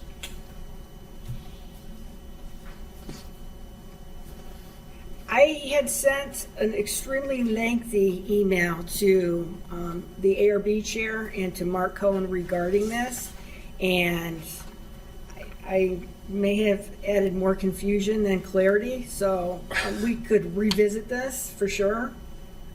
So you're just saying Yeah, the 11-2001, 11-2001? Or- Yeah. Okay. I feel, That's pretty cut and dry. yeah, that Okay. we could advance that just for clarity's sake. Because what's going to happen is if somebody falls into a category of they haven't met that setback, but they'd like to put a sunroom on the back of the house, I don't want there to have to be a question that has created a non-conformance for that home, and then we have to jump through another hoop to have them be able to do their project. Okay. So recommend 1120.01 and hold Yeah. the 1109.01. All right. Everybody good with that? Okay. Next item, zoning map amendment, rezoning request, 9392 Ravenna Road, Doyle Stutzman. I'm Doyle Stutzman, 9550 Liberty Road here in Twinsburg. I purchased 2 lots. One is Blue Top. You're probably aware of Blue Top Motel in town. It's been kind of a shady joint for a long time. Thank you for tearing it down. You're welcome. Tore it down. It's like, you know, I have the building next door to it, Compass Computer Group. And I had to look at that constantly all the time and deal with the things that were going on over there. So the choice came to buy it, just to buy them out and get rid of it. So that's what we're working on. In order to use the property that I need to do, I need to have it changed to the zoning from C2, what it is right now, to I1. It is bordered next door to a I1, and across the street is an I1. Compass, which is the other property that I own, is a C2. So I kind of like, I mean, I don't see any reason not to move it to an I1, but that would be obviously up for the voters and yourselves and things like that. So that's what we're here for tonight, to try to improve the community. It is not a residential location at all. It is strictly commercial type buildings in that area. I'm Robert Dennis from Max Smith Group. I'll be Doyle's civil engineer from now till it's open for business. He's working with Rexton Construction, who's an industry leader in self-storage, and they're still very early in the process of determining the unit mix he's going to have, how many each side of the building where the doors are going to be. So we haven't really gotten into the technical layout of the project, but he does know that he needs the 8 buildings shown to get to the yield to make the project profitable. So it's makes sense. Self-storage is not a allowable use in the C2 zone. It's a conditional use in I1. There's a lot of hurdles to clear yet. No, it's a reasonable request. I think, I hope the voters understand it. The fact that you took down that eyesore is, I'd vote for it. And I don't think it's going to impact, I think the area is not challenging to develop, and I think, definitely an improvement from what was there prior. So it does have some technical challenges. Stormwater will be a bear on this one. Yeah, we have some ideas on how to get that done, but we need the unit types to know where all the roof drains are going to really advance that design. Yeah, you got the runoff to Tinker's Creek, so deal with that. Yeah, and this particular lot that we have does cross Tinker's Creek, so we do have wetlands and things. So I can only use about half of the actual acreage. Okay. We have talked with Lynn quite a bit about, like you said, will the voters buy into it, and how we educate. It's going to be a grassroots campaign to get the community knowledgeable about what this vote's about. Very good. Mr. Kogler, anything? No, sir. Great. No, I assume we're going to require sidewalks when we develop this? Unfortunately, yes. I will. Yeah. Mr. Walker? No, sir. Right, so should they get their rezoning supported by the voters, then they would come back for Yeah. a conditional use permit for the storage use and for site plan. Right. So, There's also a discussion of the phase development, starting Yeah. right off with phase 1 development on the current I-1 Nice. lot, and then maybe potentially having easements as needed for temporary fill or fire department access Okay. on the lot while it's still a zone C2. Mr. Barr, anything? Yes, actually. So, Mr. Doyle, is Compass currently on the parcel that is I-1? C2, we are on C2. So you're on the C2 parcel? Yes. But you currently own the parcel immediately, what would that be, to the east of that, or southeast? To the southeast, yes. Okay. And So- then is that, I'm just trying to get my bearings again, I know where your facility is located. Is that Crash Champions, Car Star, Advanced Auto? That's advanced, okay. Is there? Yeah, it's I mean, the aerials kind of doesn't do that site any favors as far as. Well, they're in Yeah, I the know. process of That's change. Absolute Auto. They are Absolute in Auto. process of Absolute. cleaning up the rear yard. Perfect. No, I'm a big fan of putting this in the voters' hands, but it sounds like it would be a great addition to the community, so I wish you the best of luck with it. Thank you. All right, if there's nothing else, we'll get back to you in your regular meeting. And item number 5, final site plan, self-storage storage. Brandon Klein, Geist Construction. Storage night tonight, planning committee. So good evening, I'm Tom Flynn. I'm one of the owners of Turn Dev Development. This is Brandon Klein's not here with us. This is Renee from Geist. We're seeking final site plan approval for a climate control self-storage unit. It's better than we just spoke about. We're in the self-storage business. We built about 5 or 6 of them, but we build climate control indoor, almost looks like a boutique hotel, car dealership type, where the majority of our units are inside. 75% of our units are inside in climate control. So you really wouldn't know it was a climate controlled. We don't like to be actually associated with the typical drive-up storage. We like to have a more Class A product. We had shared some renderings with Lynn to show you what our final product would look like. I think it was well received. So we're here to seek final site plan approval. All right. Yeah, there's definitely different markets in storage, and that Yes. this is very marketable. And your renderings look great. We've had good luck with them. We've actually built about 5 or 6 in Greater Cleveland.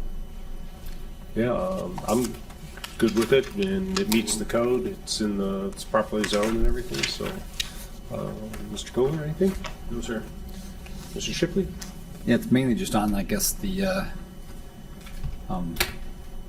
vegetation and trees and stuff on, I guess, Old Mill Road, because there are houses across the street from that, right? Or Yes, there's houses to the south. So you're going to build a grass Landscape mound mound, that's, yes. I don't know, 5-6 feet tall or something, and then Correct. Yeah. Yeah. Basically, what you see here with all the trees, they're going to be on top of a 10 to 12 foot mound. Okay. Yeah, so the mound itself is going to be a nice buffer, and then you're going to have a vegetation. Yeah. Our I saw buildings that. aren't It very looks tall, Yeah. so you really wouldn't see our buildings. Yeah. It looks like a well-designed. Okay, so even the mound is almost the height of it. No, because didn't at the conditional use permit hearing, one of of the the neighbors Old asked. Mill residents? Yes. Asked. Yeah, and you had committed at that time to this. And your lighting study shows zero influence outside your footprint and all that, so. Okay. They're all wall pack lights, they're all down, they're all shielded, I don't even know the distance from the building to Old Mill. What is our distance here?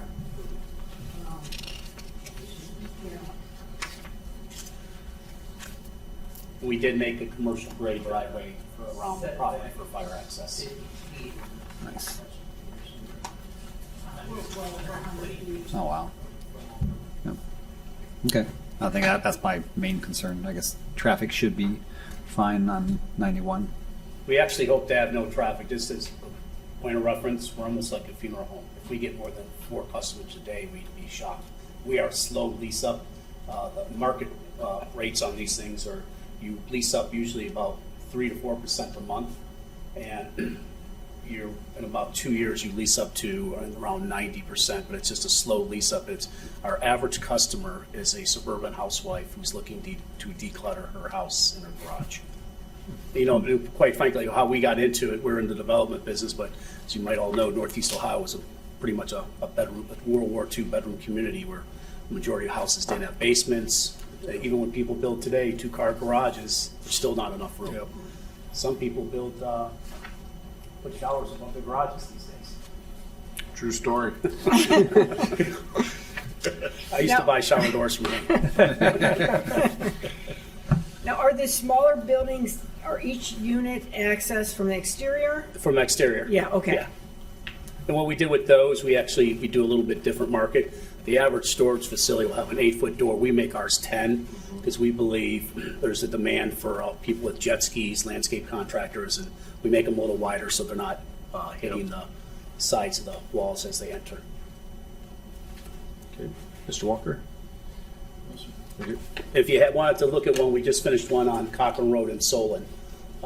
Same thing. We took a building and it's a drive-through. You wouldn't notice it was a self-storage facility. All of our facilities. No, you wouldn't. Mr. Barr, anything? Well, I think it's a great location. I like the access off of Darrow. I think that's good. Yep. Yeah. Best of luck. Great. Okay, very good. Well, we'll get back to your regular meeting. Thanks. All right, that concludes the work session for new business. We'll move to our regular meeting. We don't have the minutes for January 27th, so we're going to pass that one over. Public participation. Anyone wishing to speak on any of the items that are on the agenda tonight? Go right ahead. Hi, my name's Patty Stoddard-Dare, and I'm a resident of Lake Plata, and my lot is adjacent to the proposed lot split on Shepherd Road. I have been communicating with my neighbors in Lake Plata ever since we heard about the first zoning variance request. And through that process, we had, I think it was 7 different letters from different property owners, and also our HOA, who had sent information pleading with the city not to request or not to approve the variance. And at that time at the BZA meeting, they also heard and saw pictures of what was happening at our property. I did submit some before this meeting. I'm not sure if you all received them. I heard that there wasn't going to be consideration of the water on our property. That's the first time I've heard that, and I'm not sure that I embrace that. I would like an opportunity for us to be able to get an attorney to give us some advice on that as well. Am I allowed to share some of the photos? I don't know if you shared them, the ones that I sent previously. Sure. So these were, if it's okay that I come up Yeah. and share. Okay, Sure. so these are some photos that were taken on April 2nd. And I'll just show you, I'll go through some of them. And where's that? This is the DePray's property. So the lot split was happening right here. This one's back here. This is the DePray's property on April 2nd, which is like just completely water. So this is also adjacent to that property. This is the water that's coming through between the Fleetons and the DePray's property. And it's coming from the woods. Yep. Yeah. And then this is my backyard. So we already have swale back there that the city mandated that the previous property owner install. And so what happens is that from where this lot comes, the water comes down, it hits the property owners I just talked about, goes to my backyard, but then it goes all the way down Shepherd Road, and it actually impacts the property owners around the curve on Bridget, and then it also goes to the other side of Shepherd. And we've all had like very significant water intrusion on our property. So here you can see the water coming out of the woods, and then it goes down. And then here you can see I have a huge drain this big already in my backyard, and my neighbors already have substantial drains in their yard as well. And this is with the drains. And so here you can see that the water travels down, just down the neighborhood, wiping out the landscaping, and then it goes to the houses who are down on Bridget on the other side here. That's another picture. So this is an ongoing, really super serious concern for us, and for us as property owners. The thought of having the vegetation removed from that space, and the thought of having to have an impervious driveway that would be directly behind our properties where we're already having tremendous water intrusion is a serious concern for us. So my request, obviously, is that you wouldn't approve this, but if that can't be done, then I would request that the property owners have time for us to get legal representation so that we can have consultation on what grounds we might be able to discuss our concerns with the Planning Commission. Okay. And I also want to say that a lot of people from Lake Plata were here and they left because they didn't realize that they were going to have a chance to speak. So I know that engineering division has met with Lake Plata residents and has offered solutions to the current problem. Engineering division has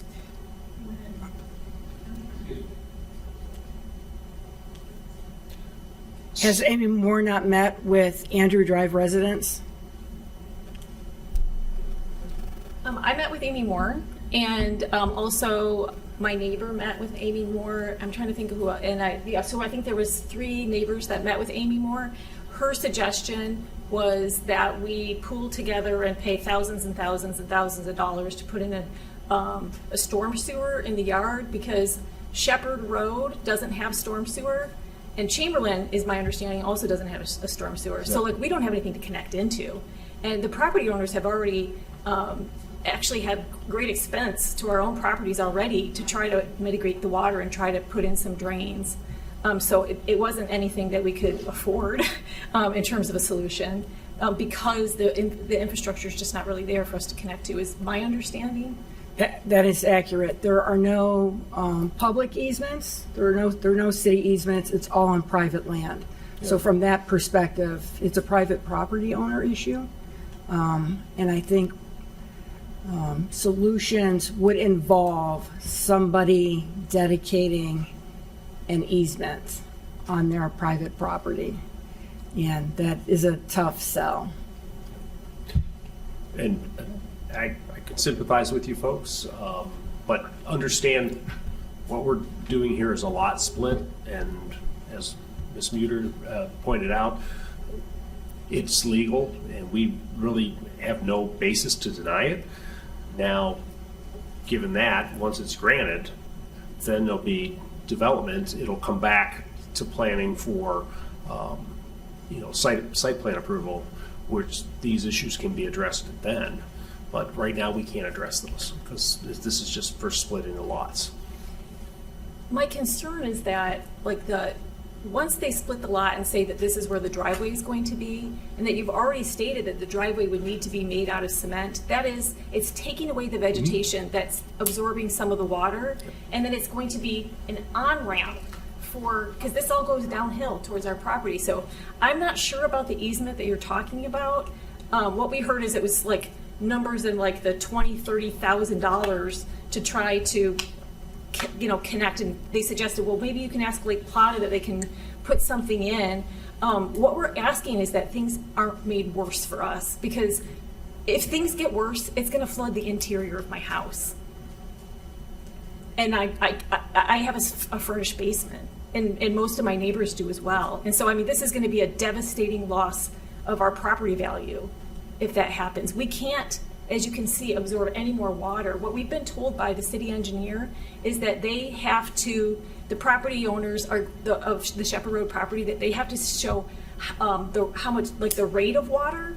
So you have to say that the rate of water coming onto the property is going to be it's going to hit a specific threshold, within a certain boundary. But they don't have to say anything about the amount of water. And so, if you're filling a swimming pool in my backyard unintentionally, it doesn't matter how fast the water's coming, I'm still underwater. There's no place for this water to go. It's already saturated. Do I need to clarify that? Okay, so a house on a lot doesn't create more rainfall. The rain hitting the impervious surfaces creates a higher rate of runoff.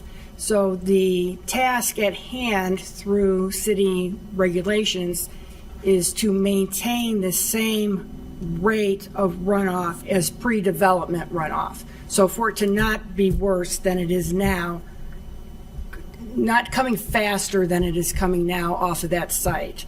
But what Engineering Division is saying is the problem on Lake Plata home sites is not from this location, it's from north of this location. They have, the property owner has said, we'll put in a basin. If that's what it takes, we'll put in a basin. And engineering said, no, there's no point in putting a basin in at the rear of that. That's not where the problem lies.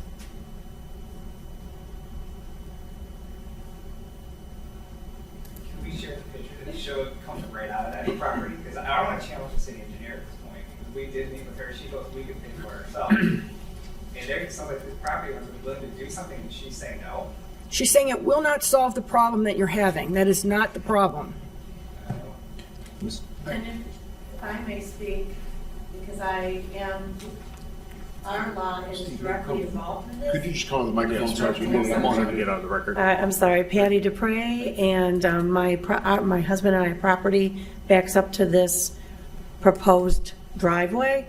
The water in April was the worst we've ever had, where now it's filling up our window wells for our basement, and we had extensive landscaping done in the back. And with that extensive landscaping, we put in 1, 2, 3, 4 drains. And it still doesn't hold all the water that comes gushing down. And so now my husband has to go out there with a pail and take out the water from our window wells. And that's not even with the property being developed yet. This is what's currently going on. And so it is a major concern because it has gotten worse over the years. So that's just, I mean, come on out in a really downpour and you'll see this water that's just gushing. It becomes almost like a real river water slide or slip and slide. That's how much water is coming down. Even to the extent that even in our front yard, we've had to build up dirt underneath the grass again because all that water just gushes the dirt down, and we've had to raise the sidewalk on the front and also add more dirt. So it's a major problem. Thank you. Yeah. Charles McLaughlin, I'm also from Lake Plata. I live up on the top end of Lake Plata, above and adjacent to where they want to put the 3 lots, 4 lots, whatever it is. A water problem goes beyond that in as much as water comes from Macedonia. There's a large sewer pipe that comes across Shepherd Road from the Macedonia side that drains behind my property and all the way down into the property adjacent to that also, which is owned by a Pulowski family, which is now vacant. But that water runs over Shepherd Road and onto those 2 parcels and behind my parcel and runs down in the back, which adds to that situation. And putting any type of driveway, whatever, would only exacerbate that.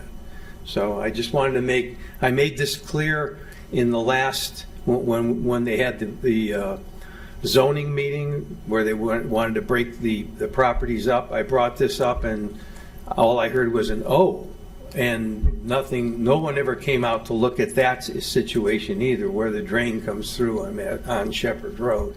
So there's additional problems that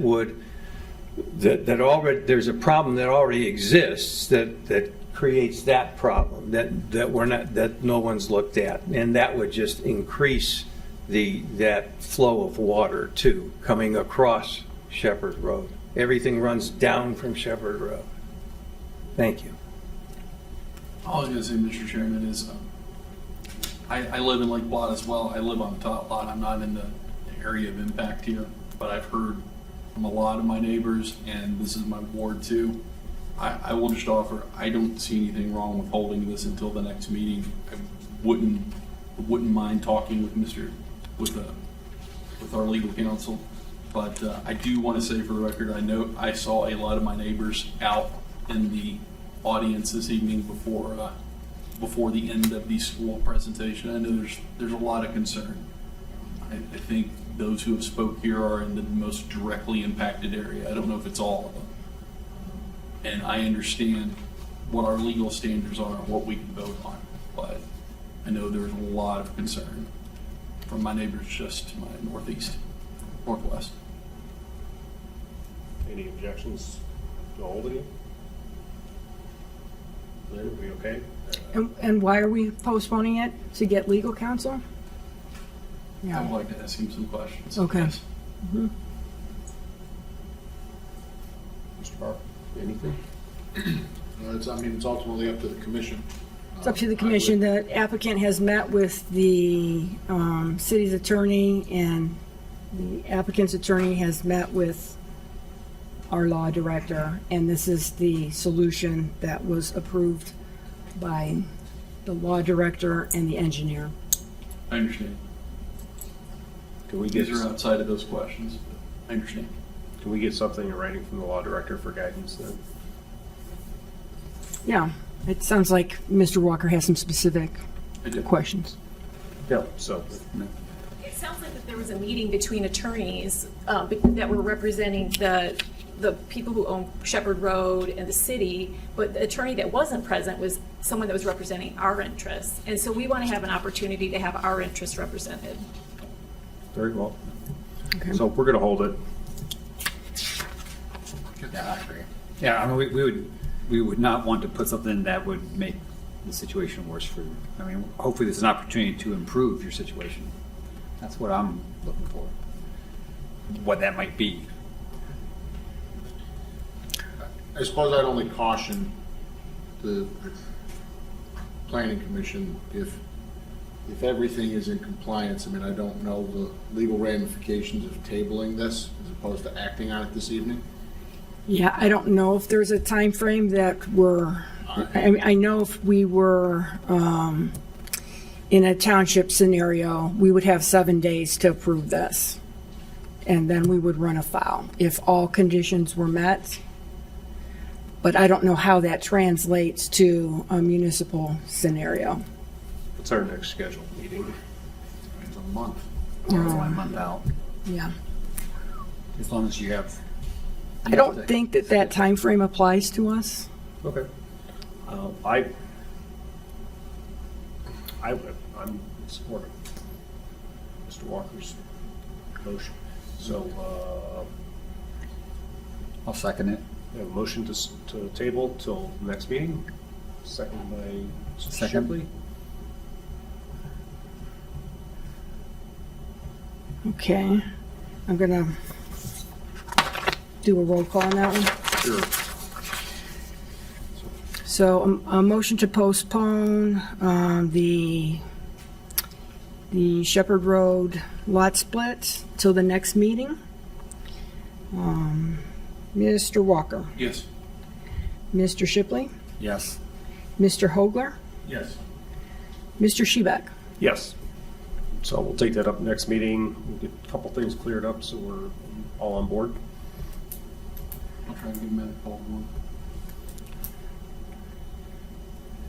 And organize a meeting with their attorney, Yes. right? To try to get all parties together to talk about it? That's fine. I definitely, and I just have a question. It has more to do with voting procedure. Okay. Thank you for bringing that up. All right, that moves us to item number 4, lot split consolidation, 3231 Symmetric Drive. Would the applicant come back up? Anything else you'd like to add? No, it's pretty straightforward. Anything from the No, in the guys? city.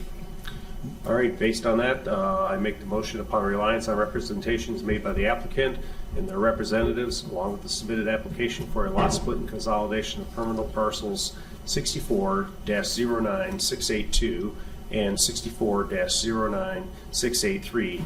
Date stamp received April 1st, 2025, and revised survey map stamped received April 14th, 2025. I move that Planning Commission approve the requested action. Do I have a second? Second. Roll I'm call. going to say that was Craig Shipley. What's that? I think Mr. Shipley seconded that. Yes. Give it to you. Mr. Shebeck. Yes. Mr. Shipley. Yes. Mr. Walker. Yes, ma'am. Mr. Hogler. Yes. All right. You're good. Passes 4-0. All right, brings us to item number 5, planning and zoning code amendment. I think I only need one. We were going to I'll make a motion that move the planning commission recommend to city council approval of the zoning code amendments presented by the city planner related to section 1120.01 non-conforming buildings and structures. And we're going to hold the other part, so just, we're going to do 1120.01. Do I have a second? Second. Roll call? Okay, Mr. Shebeck. Yes. Mr. Hogler. Yes. Mr. Shipley.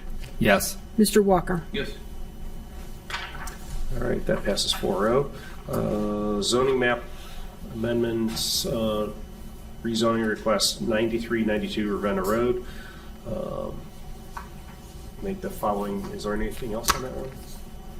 I make the following motion upon reliance on representations made by the applicant and their representatives along with the submitted application for rezoning from EDC Self-Storage LLC, date stamped April 1st and April 2nd, 2025. I move that Planning Commission recommend to City Council approval of the requested map amendment for permanent parcel 64-00096 from C2 Community Commercial Zone to the I1 Intensive Commercial and Light Industrial Zone. Do I have a second? I'll second. Roll call, please. Mr. Shebeck. Yes. Mr. Shipley. Yes. Mr. Walker. Yes. Mr. Hogler. Yes. All right. And item number 7 is final site plan, self-storage storage, permanent parcel 64-09671. I make the following motion upon reliance of representations made by the applicant and their representatives, along with the submitted site plan, landscape plan, and other substantial materials for a self-storage storage facility at permanent parcel 64-09671, date stamped received April 1st, 2025, and revised April 16th, 2025. I move for final site plan approval with the following conditions. Condition 1, approval of the SWP3 by Summit County Soil and Water. Condition number 2, final engineering approval by the Twinsburg City Engineering Department. Condition number 3, final approval by Twinsburg Fire Department. Condition number 4, dedication of right-of-way along Old Mill Road that is noted on the site plan. Do I have a second? Second. Second by Mr. Hogler. Roll call, please. Mr. Shebeck. Yes. Mr. Hogler. Yes. Mr. Walker. Yes, ma'am. Mr. Shipley. Yes. All right. 4-0 on that one. All right, that brings us to communications. Yeah. Oh, no, thank you. Communications and miscellaneous.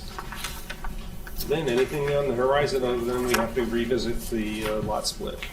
Yeah, no, nothing that's in the pipeline right now. I have a list of other zoning code amendments that I plan to bring forward for you to think about. And so the one that we've postponed with the garage, I'll just add it to the list. Okay. I have a question. The trailer storage, lend lease on 91 by the clinic property. Mhm. I see dirt moving around. Yeah, It's been a long time coming, hasn't it, sir? yeah. Is that still valid, or do they have to come back? Now it's still valid. Okay. I saw that as well, that they started importing soil last fall and then stopped for the winter. Now, for them to level that site, I think they said it was going to cost $1 million to get it level. Yeah, there's a lot of dirt things in there. Yeah. So, yeah, and I was so ecstatic. I think it was in February, and I went down Ravenna Road, and it's like, oh, the blue top's gone. So, anything from the Mr. Hogler? Anything? No, sir. Mr. Shipley? No, sir. Nope. Mr. Chairman. Walker? No, sir. Mr. Barr? Nothing from the city, thank you. All right, very good. We just need a motion to excuse Mr. Cohen for this evening. So moved. It's moved by Mr. Walker. I'll second. Second by Mr. Shipley. Roll call. Mr. Walker, Yes, ma'am. Mr. Shipley, Yes. Mr. Hogler, Yes. Mr. Shebeck. Yes. I think he did this to me on purpose. Yeah, I know, right? You got a good one tonight. We haven't had a 2-hour meeting in a long time. We are adjourned. Lynn, just for the